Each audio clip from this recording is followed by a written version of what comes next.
Okay, so I thought I'd do something a little bit different. So this is my EX1 crane, and I thought I'd show you what goes on inside an EX1 crane. So obviously what goes on with the Intelli software, which is obviously Alout started doing that from when they brought out the EX1s and the Giga cranes. So whenever you see one of these open, you'll always see that maybe that programmer in there, that green screen, and you wonder what's on that programmer. So I'm going to show you actually what is on an Intelli programmer. So for the purpose of the video, this is actually my crane. I haven't just opened up a random one. This is actually mine. So I'm going to show you what you actually find on an Intelli programmer. So I've been meaning to do this for a while. So the main screen, you have the many different options you can go from. So we'll start off with, so the main ones that you'll really find, obviously, which controls your grab settings. If you go on to claw settings, you'll notice here where it says pickup power and retaining power and pickup time and random pickup. So obviously when you obviously play a crane, however strong it is, especially an X1, then obviously how it plays is how it's set on this programmer. So the pickup power is the initial power from when it starts to pick up the toy. So that's how heavy it'll grab it. And then if you go to retaining power, that's how much power there is keeping the toy in the claw as it goes back up to the box.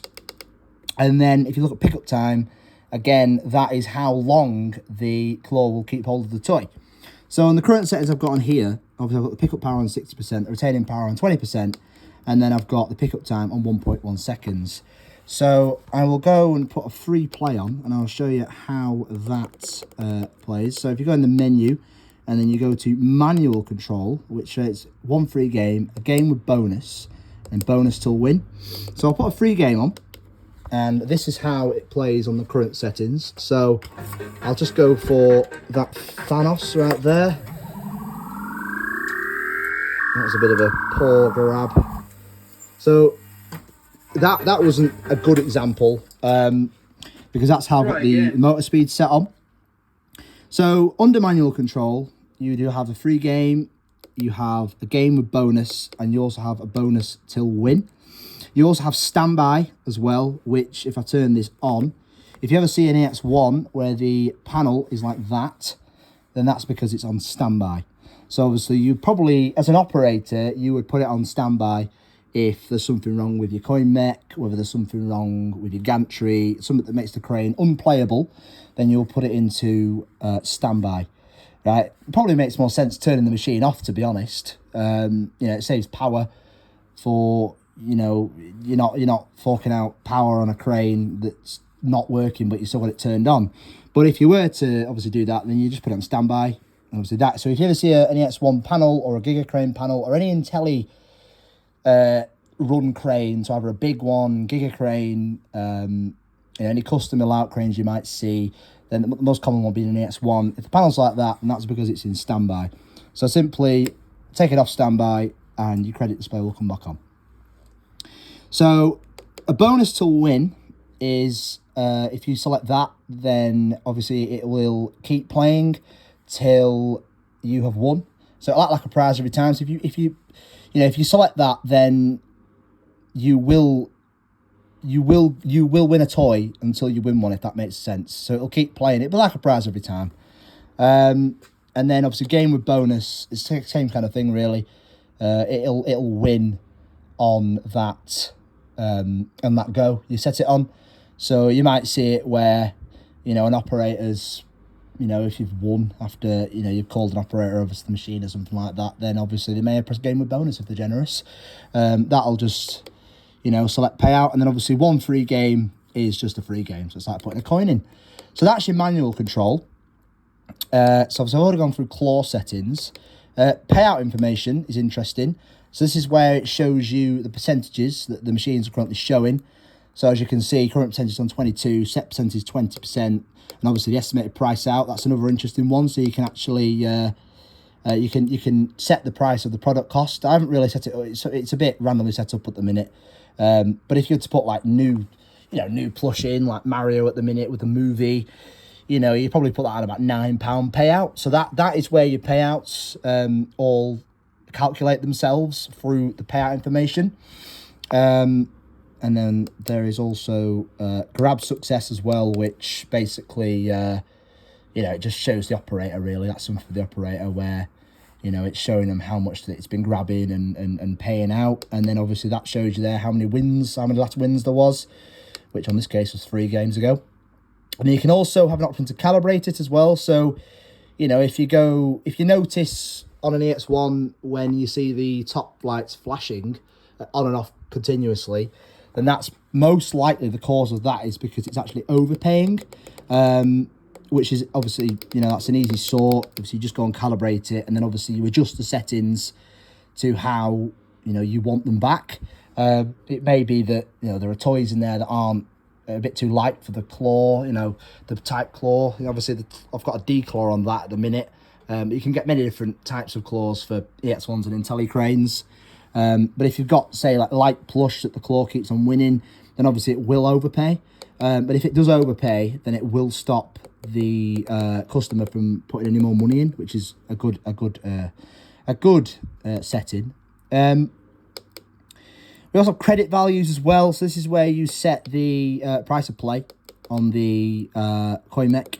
So obviously currently got it on 30p a play, and obviously a bonus to 4 plays for £1 basically. And that's there is just where you're setting the CoinMech. Obviously at the minute there is a C120 CoinMech on here. So you adjust the CoinMech through that there. So that's very interesting. And then also coin values as well. So this is how much the each coin's worth. So this is set up correctly. But on some you might see where if you put a 5p in, you get about maybe 4 plays for 5p, then it will have been adjusted wrong on this programmer.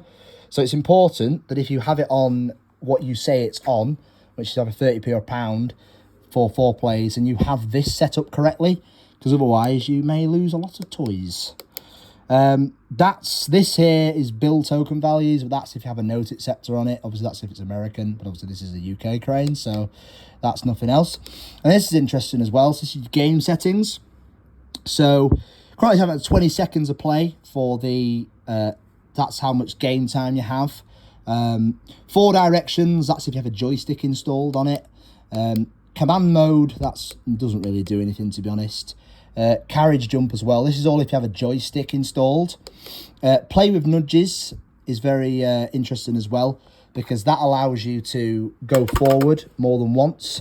So on a standard setting of EX1 or Intelli or anything like that, you can only go forward once and then right once. But if you press play with nudges, then it'll allow you to go forward multiple times, which is interesting.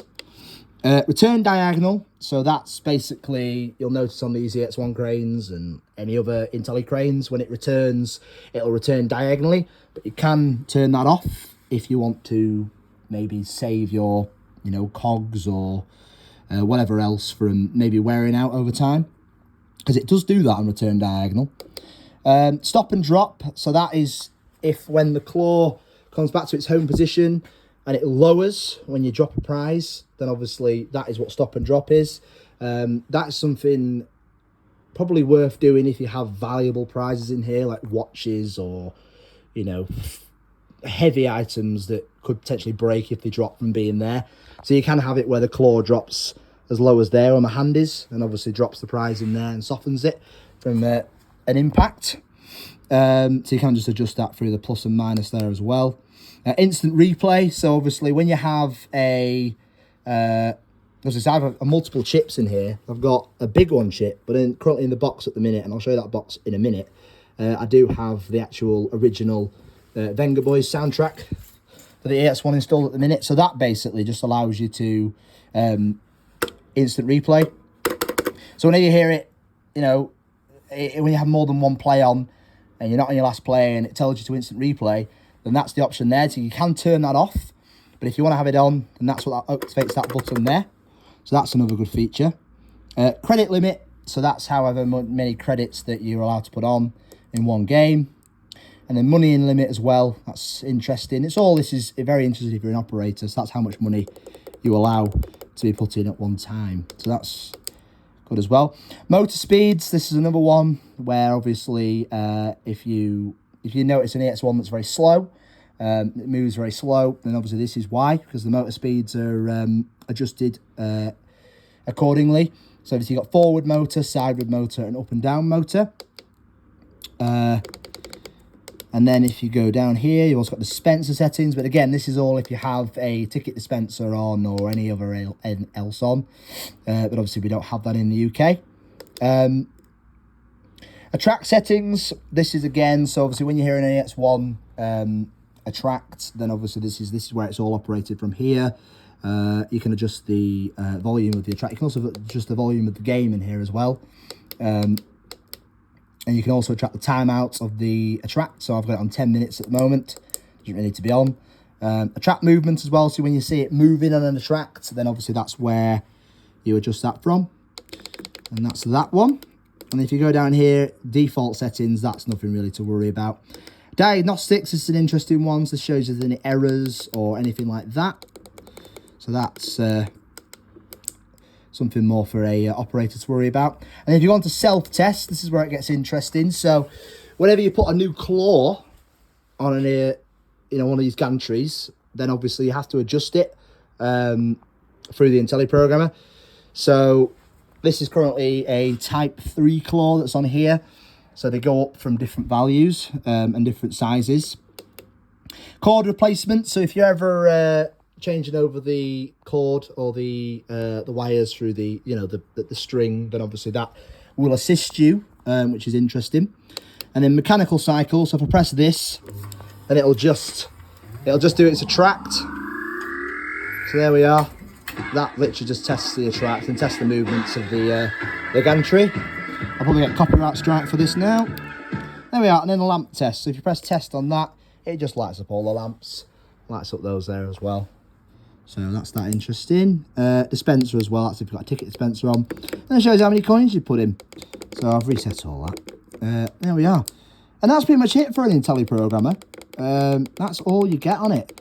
Obviously, with the latest E-claws and, all the new cranes that it'll bring out, then obviously it runs off in traction, which is the step, obviously the sequel to Intelli. But it runs near enough the exact same. And if you look in here, you've also got, set that out because that's the LED controller.